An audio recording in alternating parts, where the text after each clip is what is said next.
Hi guys, today we're going to be taking a look at a piece of ERDL camo. This is the Lowland jungle version, otherwise known as green dominant versus brown dominant. And basically the reason that is because there's two versions of this. This is the original as far as I'm aware, and later on after the Vietnam War a brown version was made where the light green was exchanged with brown. But anyway, I'm getting a little bit ahead of myself here. First, I want to talk a little bit about the history of this camouflage and this uniform. So ERDL stands for Engineering, Research, and Development Laboratories. So the U.S. Army originally developed this camouflage pattern in 1948. And it wasn't used until the Vietnam War. And when it was used in the Vietnam War, it was primarily used by, special forces, other, specialized units like that. It wasn't really adopted ever into general use, as far as I'm aware. I believe the Marines wore this for a little while in the late 70s. There was a different cut of this uniform made in the RDF cut, the Rapid Deployment Forces. That was in the late 70s, and instead of the angled pockets, you would have 4 chest pockets, but the 2 at the top would be straight up and down. And I have an example of that uniform that I'll make a different video about. But basically, this particular uniform itself, pretty identical to the OG 107 jungle fatigue style. You got the classic slanted pockets, chest pockets, and basically everything else in this uniform is identical to the jungle fatigues. The only difference being obviously the camouflage print on it. So yes, this is very similar to Woodland. Woodland did not come out until 1981 though, when it was issued for all troops. Lasted, I believe, until late 90s, early 2000s. I'm not sure exactly when Woodland was phased out. But the main difference between Woodland and ERDL is the fact that, Woodland is a scaled up version of ERDL. I believe it's like mirrored or flipped. It's not the same configuration. It uses basically the same shapes. However, it is like flipped or mirrored or something like that, or reversed. Yeah, and also I've done analysis on the individual shapes.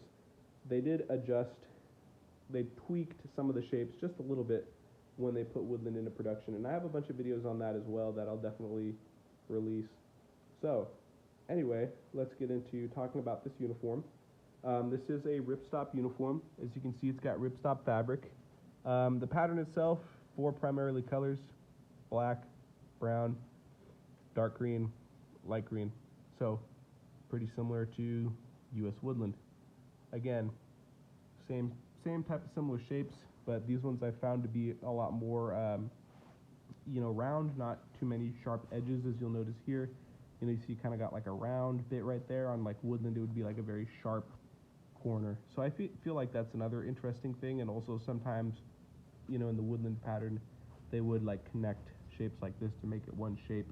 But enough about that. We're talking about ERDL here. So let's get to it. This particular piece has a little bit of roller like errors.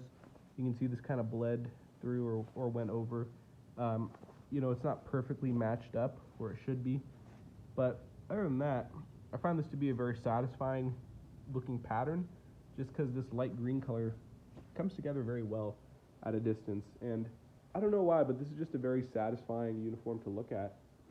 The uniform itself is a little bit worn in some places, like around the collar here. You can see it's pretty much worn down to the threads. This obviously did get some use. There's someone's name stamped right here at the top. I'm not sure exactly what it says, but it's clearly someone's name, so it looks like GYAN, so something like that. This would usually be the size tag, and it's obviously been torn out or lost. So I'm not sure exactly what the size is. I can tell, though, that it is a long, because look at this length right here. Look how far the top pockets are from the bottom. Very high waist, a very long waist. It's probably a medium or a large long, so definitely used for a taller fella or someone with a bigger stature. But yeah, so moving down here to the chest pockets. Again, we got these pleated chest pockets with these standard buttons that would follow suit onto the BDU. Um, they're a little tricky to undo with one hand, to be honest, but we get it done. So yeah, got this quite a bit of material, as you can see here.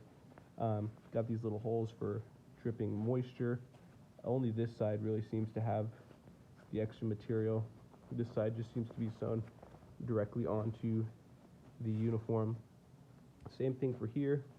Got the same kind of similar interesting shape. But yeah, pretty cool.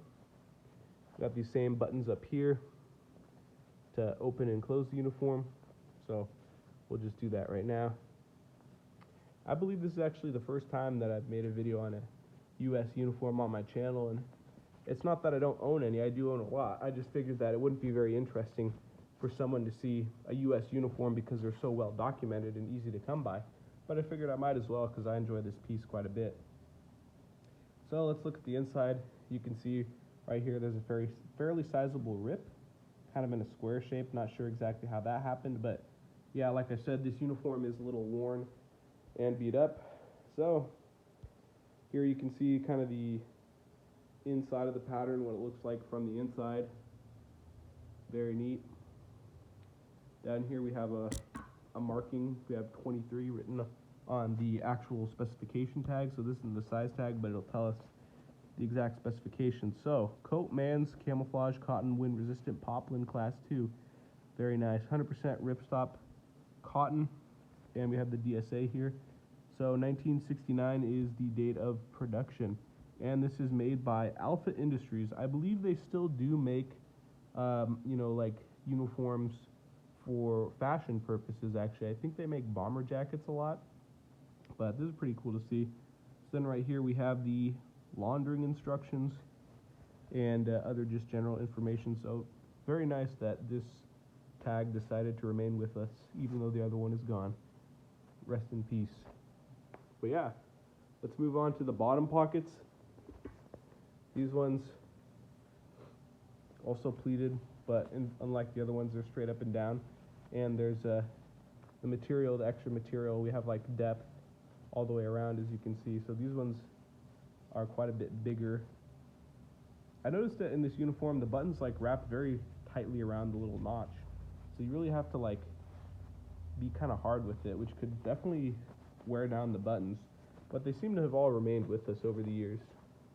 So yeah, it feels like there's honestly some sand or something in here. Okay, there's stuff in there. I'm not sure exactly what this is. Looks like some sort of wood material. I hadn't honestly checked that before. So good to know that we have some stuff in here. It's a little worn down here as well at the bottom. Yeah, it's a pretty old uniform. There are definitely some in better condition than this. There's actually a lot of new old stock stuff from this era. So, you know, you can actually find like brand new sealed stuff, sealed uniforms like this, but it'll cost you a pretty penny. This one, as you can see here, there's a little bit of wear where the button is. So that's probably rubbing up against this and causing some wear. But fundamentally the same thing as the other one. Got this pleated pocket. Again, you know, water drainage. You know, pretty cool. Water / sweat, whatever, drainage. Let's flip it over and see what the other side reveals. We get a better look at the uniform, the pattern.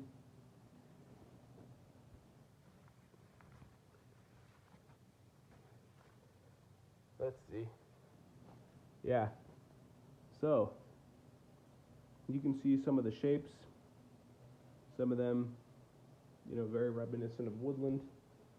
Overall, yeah, just very interesting how they, you know, come up with this type of stuff, especially back then. To me, it's just kind of hilarious to think that this pattern was just sitting around for so long, and it finally got used, you know, decades later.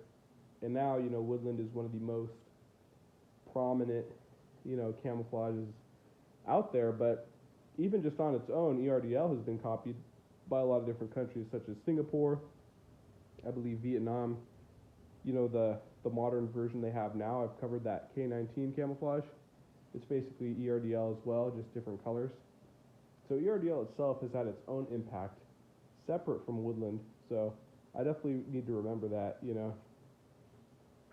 it can stand on its own for sure. But yeah, I didn't really cover the arms because there's not really anything to talk about. You know, the wrists have these buttons there for buttoning up, but nothing too crazy going on there. Pretty standard. You can see there's some holes here, but I think the ripstop really does its job, you know, pretty well, you know, what it's intended for, because these holes didn't seem to get worse over time. But, you know, over, you know, decades, you know, uniforms are going to break down, and, you know, it's just a part of how fabric ages, how materials age. It's just how it is. But as for like pricing and stuff, it's all over the place. Like, you can really just get these pretty cheap at like a surplus store, or if you know the right terms to look up. But some people are selling these online for like a lot more than they probably should, because fundamentally it's not that uncommon.